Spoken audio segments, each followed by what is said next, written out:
Good evening, guys. Tipasane pano ma update kuti kodi pano pa tikuyendera pati makamaka nkhani ya nkhondo. Iyayi tidakali mu ceasefire komanso Iran paja yatumizanso ndithu ma proposal kwa America kwa Donald J. Trump kuti wone so Trump awana kuti still sali satisfied chifukwa chona kuti akuti Iran sidalipire ndithu mtengo wazo zoyipa zimene iyo yakhala ikupanga for 47 years.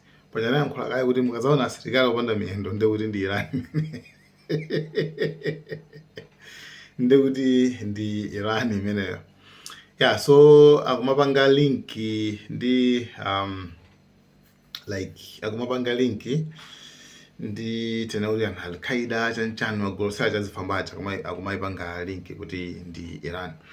Pomwe ma report amene ndithu oloniyo mutango khanga tungufufuza bwino mopeza kwanza kuti even achina Osama bin Laden acha ndithu drama za America amashawa kwambiri amadya kwambiri achina Osama bin Laden.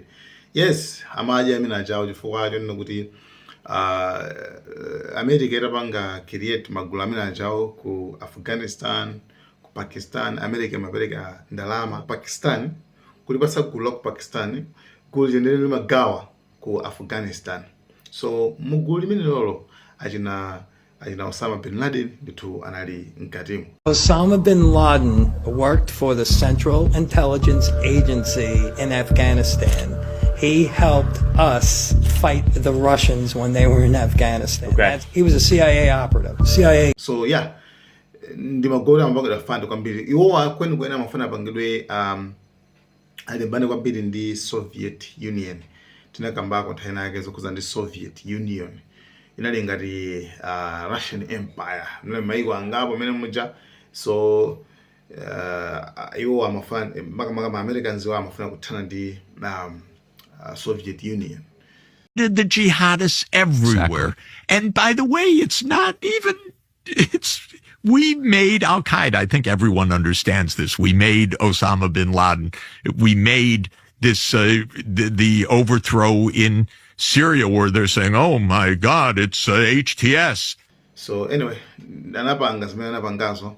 So afterwards anthu yanawasiya. After atagulitsa ntchito atawasiya iwo ajampana anamba nsopano makhangati akupitiliza zinthu zija komano zinthuzo anaziyambisa ndi ma Americans omwewo. So information imene ndiyoti sikuti ndiyosowa yayi ndiyoti wina aliyese akuidziwa bwinobwino. Ngakhale kuti ma Americans amapitiliza abe kumanamiza anthu kuti yayi gulu lili ila Islam gulu lili chani gulu lili komano actually we know the truth. Paibe amene angatipusitse kuti yayi gulu lili chifaiza kuti don't be like that. Do some research. Do your homework. Zibanga ma homework. Kumaonesesa kuti kodi ichi chinamba bwanji chimamba bwanji. Vodula information yapa noba imabwera ya yochepa kwambiri. Yomabwera okay. Vodula information ya masiku ano ikumabwera mongo yebula like zimene zachitika lero. Zimene zachitika dzulo. Koma osaonesa zoti poyambirirapo amene chinachitika nchani. You understand? So meaning kuno akuza nkhani kuza ndi gulu lina lakeso koma sakuza kuti gulu linambe kifo chani nangana liyambisa ndani. You understand? Then pamene bacha.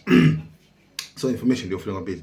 Anyway, Trump zimene akukamba lero ndi zimene so akudira kayo Iran makamaka chimene kufuna ma proposal ma main issues mu proposal imene Iran yapereka ma main issues ndona kuti Iran ikufuna nkhondo ithe like kutha osati kuti pa cases fine no Iran ikufuna nkhondo ithe ndeti zikhala.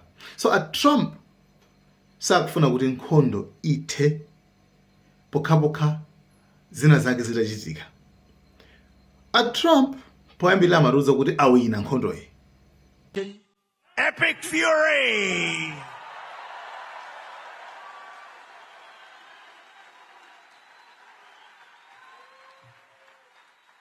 Is that a great name? Well, it's only good if you win. You know, you can only do. And we've won. Let me tell you, we've won. You know, you never like to say too early you won. We won. We won the bet. In the first hour, it was over.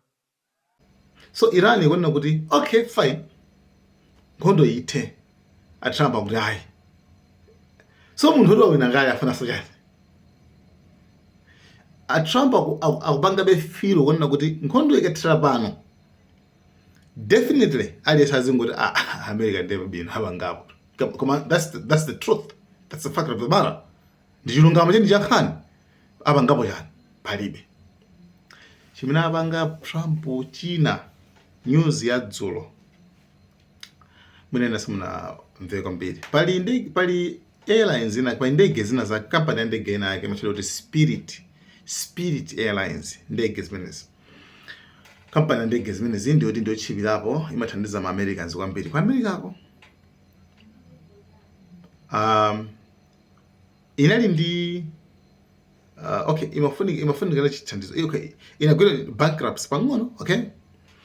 Koma mukapanga check akuti the main reason company ayitseka completely are stranded kwambiri. Obuka airport ndege awuri basi for good shutting down ayitseka. Okay? Mukafusa the main reason akuti the main reason nkhani yake ndi nkhondo ya Iran. Also Rich Dad uyu Robert Kiyosaki amene analemba buku la Rich Dad and Poor Dad walembasa wana kuti no, actually the main reason chifukwa cheni panali ma issues okuzandizana nzina koma the main reason why company ayitseka ndege ndi chifukwa cheni kuti mafuta andege akwera ndi nkhondo ya ku Iran. You understand? So nkhondo ya ku Iran yapangisa kuti mpaka ndege company ya ndege itsekedwe.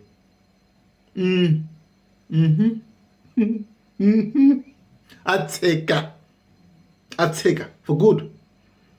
Do you know kuti anthu amene aluza job, amene aluza ntchito ndi anthu angati? 17,000. Anthu 17,000. Just like that, overnight. Aluza ntchito zake. Asanduka ma jobless. Guys, chiwalinga choni chambiri. Anthu 17,000 kwa America. Ntchito. Zose zata. Ma contractors zokwana 3,000. Pane tene mapiloti, ma air hostess acha, ambiri ose una ugwira chiro ose. 17,000. Anthu ku America adandaula kwambiri. Nkhani yake nkhondo ya Trump. Kena kwaze azinena kuti ibere siri ba story forum siri bafuna kweni siri bakhuzi sibati khuzi nchani atseka ifase rukatsekaso ndi misala yokha misala palibe chimikika misala yokha. Yeah. So zimene zotsatira ali mine ndi first casualty ali zotsatira zoyambirira za nkhondo imeneyi.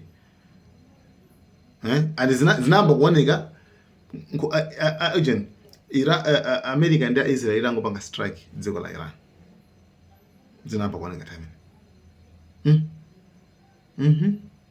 Basir the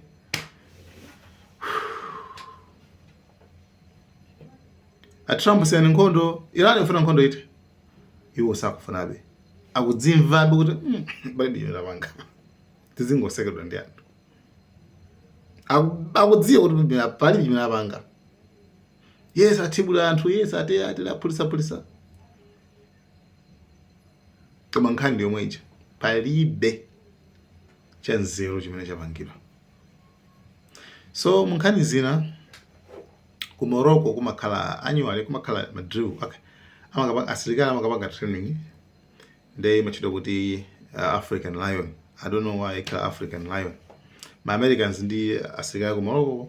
So kumene kuchako asilikali awiri asowa kumene kwako not kuti anali apana panga training boya kumara maliza kaya kana ndipo kapanga hiking kaya kama karani kaya angosowa. So ma Americans report lawa kuti ayo mina amakapanga hiking ndi agwira madzi akutero ndi panopa akusearch kumene kuchako yang'ana ku Morocco. By the way, Morocco ili ku Africa ndithu ndi dziko la chulu yaso. So asilikali awiri ku America asowa nde nkhani zake ndithu ndi zimenezonso. So tizidikira kuti zikutani tikakamba nkhani yokhuzana ndi ku Israeli. Israelis nde sakupumabe yayi ndipo akupholisabe ku Gaza ngakhale tili mkati mwa ceasefire akupholisabe.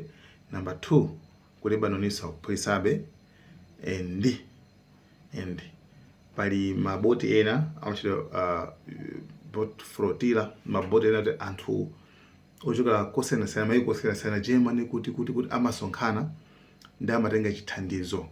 Okay, amatenga chithandizo ndi kukwera maboti ndi kumapita ku Gaza kukapatsa anthu. Since kuti zakudya ndithu zimablokedwa, amazibloka. Okay, amazibloka even ku Egypt kuti adutse kuti akapatsa chakudya kuja ayi amafuna basi ose ku Gaza ja afe njala, kusapita mankhwala, kusapita zakudya, basi ose afe mene kuja. Ndipo msakabe anthu bena abentu amachitsa kupita achina Netanyahu basi kwagwira amene aja basi kwabweza kwayika mndende kwamenya iwo unamangopita angonyema zinthu basi zakudya ndi chene kuti akangowapatsa anthu aja. And palibe amene amayankhula kuti makuti ayi dziko limangoyang'ana. Right?